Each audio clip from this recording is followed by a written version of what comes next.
오늘날의 찬란한 문명은 인간의 힘과 노력으로만 이루어진 것이 아니라 인간과 신명의 합작품이다.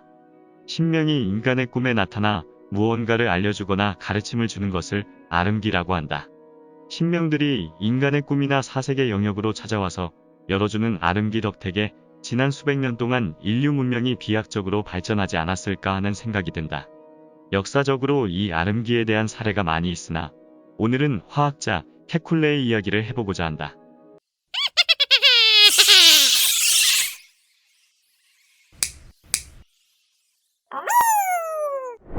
케쿨레는 1890년 독일 화학학회에서 강연의 요지를 제시하면서 이렇게 말했다. 꿈꾸는 법을 배운 다음에는 우리도 진실을 찾을 수 있을 겁니다. 케쿨레는 그 강연에서 두 가지 꿈 이야기를 들려주었다. 두 가지 꿈 모두 두 가지 주요한 과학적 성과의 토대가 되었다. 런던에 있을 때 나는 주로 클랩함가에서 살았다.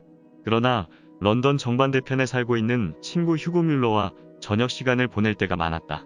우리는 수많은 얘기들을 나누었지만 그 중에서도 특히 화학에 대한 얘기를 많이 나눴다. 어느 여름날 저녁이었다. 그날도 그 친구 집에 갔다가 마지막 버스를 타고 인적 없는 도시를 가로질러 집으로 돌아오던 중이었다. 잠시 몽상에 빠진 듯 했는데 글쎄 내 눈앞으로 원자들이 튀어오르는 게 아니겠는가.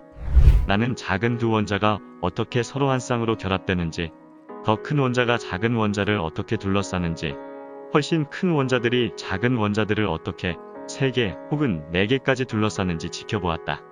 가장 존경하는 나의 옛 스승 호프가 나타나 멋진 설명을 들려주기도 했다. 차장이 클랩함가 라고 외치는 소리에 그만 꿈을 깨고 말았다. 그러나 꿈에서 보았던 그 형태들을 밑그림으로라도 그려놓으려고 밤잠을 설치며 매달렸다. 케쿨레는 이것이 바로 화학 구조 이론의 출발점이었다고 말하면서 탄소가 다른 원자들과 결합되는 방식을 명확하게 설명했다. 이는 현대 유기화학의 기초가 되었다. 어느덧 7년이 흐른 후 케쿨레는 벤젠의 구조를 밝혀내기 위해 고심하고 있었다. 다른 화학물들과 달리 벤젠의 구조는 기존의 화학기호 체계로는 설명이 불가능했다. 독일 화학학회 강연에서 케쿨레는 그 문제 해결과 관련된 두 번째 꿈 이야기도 함께 들려주었다. 벨기에의 헨트에 있을 때였다. 내 방 창문은 좁은 골목으로 나 있어 낮에도 햇볕을 볼 수가 없었다. 나는 교재를 써보겠다고 앉아 있었지만 도무지 진도가 나가지 않았다. 마음은 이미 다른 곳에 가 있었다. 나는 난로 쪽으로 의자를 돌려놓고 잠깐 눈을 붙였다.